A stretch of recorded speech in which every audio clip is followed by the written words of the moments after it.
Suyak bo'g'im yemirilish kasalliklarini bez operatsiya, tig'siz, kesilmagan holatda tabiiy usul bilan davolasa albatta bo'ladi. Bunga yechim bor. Bo'g'im kasalliklaridagi davolash mexanizmi bizani tabobat yo'nalishi bo'yicha qanaqa bo'ladi? Ya'ni biz birinchi o'rinda shu yerdagi muammoni aniqlaymiz. Ya'ni quruqdan bo'lyaptimi yoki ho'ldan bo'lyaptimi? Agar bahorda qo'ziydigan bo'lsa, quruqdan bo'layotgan bo'ladi. Ya'ni qurishlik. O'shani mizojiga qarab turib, jigar faoliyatini birinchi o'rinda tiklab olish kerak bo'ladi. Mexanizmi qanaqa bo'ladi desa, shu yerdagi moddalar almashinuvini birinchi o'rinda kanallarini, kapillyarlarni ochamiz.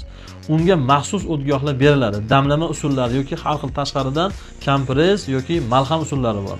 Bizdagi mexanizm shunaqaki, kasallikni asosiga dori berib, uni davolaymiz. Juda ko'p metodikalar bor, ya'ni bu narsaga gel quyiladi yoki har xil ukol tizimlari bor. U narsalarni ko'rdik, ta'siri qanaqa bo'ladi desa, ularda 6 oy uzoq 1 yilgacha yetayotgan ekan. To'g'ri davolanish bu tabiiy usul hisoblanadi.